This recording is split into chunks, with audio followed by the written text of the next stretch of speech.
Sammy, your experience. We're talking guys hockey.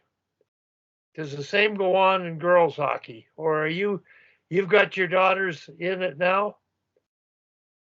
Yeah, so thanks, Wally, and thanks, Carrie. I mean, I don't think when we're having this conversation about minor hockey, there's really that many differences.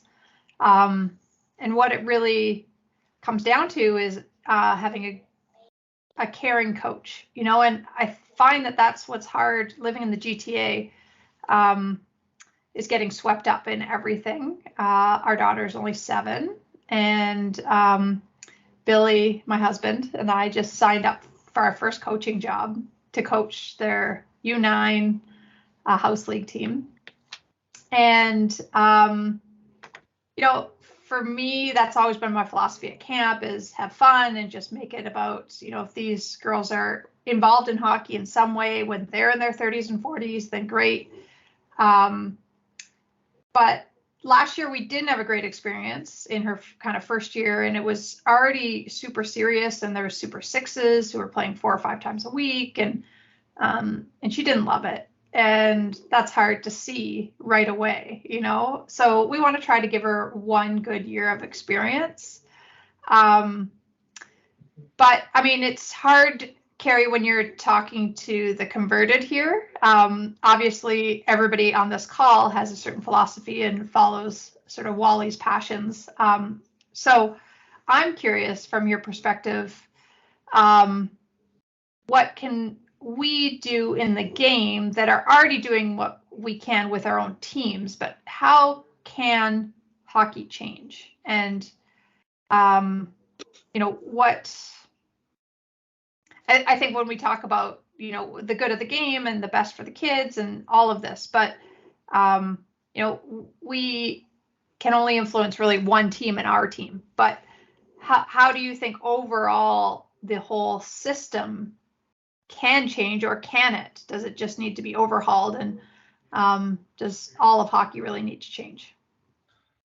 Well, that's a big question. And of course, Wally and I debate it all the time, because you try and make positive change. I think, I don't like to point fingers, but our leadership group, and of course, Hockey Canada is going through a lot of challenges. Hockey Alberta is going through challenge. Everybody in Canada is going through challenges because of other reasons, but some of the underlying real problems that we're having aren't being addressed. And when I say that, I mean, the game's expense is getting out of control. The 365-day a year hockey mentality is collapsing the enthusiasm. I see ethically good hockey people being pushed out of all organizations. And that's a problem, because I just go back to when, it was that same little model where, the parent group, because you need parents. Like we operate a volunteer taxpayer system with over 500,000 kids. The sports schools have gained a lot of notoriety because the minor system, in my mind, has gotten, I guess, overloaded with agendas. And I think, in a nutshell, we have to find a way at the top level to get the grassroots to become not 1% of the thought. It needs to be, because I always look at Hockey Canada and they deal with the 1% all the time. But the grassroots is really everybody else. And Hockey Canada's got an immense amount of information and knowledge that it's accumulated, but for some reason it never gets filtered into the areas it needs. If I was to do it over with my own kids today, I would make sure that the president of the organization was somebody that I knew deep down, that believed in what you do, Sammy. So as you go through this, it's so frustrating, because to make changes at every single level, it might never happen. The only thing you can really control is if you have a president like, I'm going to say my dad, who had ethics, but not as much hockey knowledge. So he found the hockey knowledge to make it work. I think there's a big challenge because we need the volunteers to have the process run. But a lot of those volunteers, because of the workloads and everything else, I'm finding that the agendas of themselves and their own beliefs are overriding the complete group. So if I had any words of wisdom to you and your husband, the president of every organization is vital, because he's got to have a mission statement that is similar to what we talk about. And if he doesn't, you're just wasting your time. And I've watched it in 3 organizations, and I've tried to help from the coaching perspective, but they don't want, they don't want that. They just want, and of course Calgary, and I imagine Toronto is good. There's so many kids. Like, I don't even know how you guys handle it, but how do we change it is a big question. But I think it should be something that Hockey Canada puts on the forefront, to find out why are kids and people not having the same experiences that they should. Like, that should be the number one question. Gary, I'd like to interrupt because I believe what you're saying is the problem. The responsibility rests with the governing body of every sport, not just Hockey Canada and hockey. It'd be basketball, soccer, in the States, you name it. And if they don't begin with understanding what their role is and why they're doing what they're doing, and that's where the mission statement exercise come in. And Sammy, I need your help here. Hockey Canada is in a bit of a kerfuffle over the legal matters they're facing because of World Junior behaviors. And those behaviors start in minor hockey when those kids were growing up and becoming stars at 8 years old, 10 years old, 14. And I think the system can create entitled behaviors. And we have to address that at the top. So, Sammy, if you know any female, I recommend female board member. I'm advocating Hockey Canada mandate the exercise at every coaching level, and I can't get through to anybody who will even talk about it. And now the timing's perfect.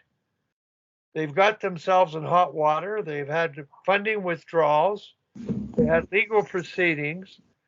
And I said, here is a proactive way of dealing with these issues at the grassroots level, from the bottom up. Every course conductor level, every certification level, you educate them about ethical coaching. And last week, Tim Bothwell mentioned every association has a technical director. He said they need an ethical coaching director.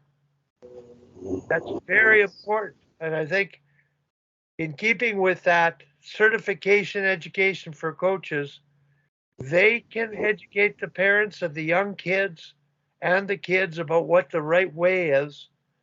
And all about earning ice time, proper behaviors, respect and trust, teamwork, learning, developing those values. So, Sammy, I'm going to leave it with you in terms of your contacts with those in a political position to listen and suggest this should be incorporated. I've asked. Well, Wally, I can tell you that the people that I know that applied for the board, some really qualified candidates, didn't get on that board, and the board is filled with lawyers. So likelihood of getting any leeway with them is going to be very minimal. Yeah, it's at the top levels. People are not listening. People are not listening to what needs to be changed. And I don't know how you get that across. I mean, it's unfortunate because it will be the end for, I think, a lot of people. Would it have any merit? Like, I just go back to some of the things that I was involved in. Like, you need almost an outside group who've been in the grassroots to become a major part of the leadership of Hockey Canada. And what Yeah. I'm talking about is a lot of the people, the philosophies that are on this aren't being listened to. And so Yeah, how do you? I was very when we had the U18 coach come on from University of Alberta, I was very that was really positive because I felt like the changes within at least the women's program, things seem to have changed within the culture there. So that's one small aspect.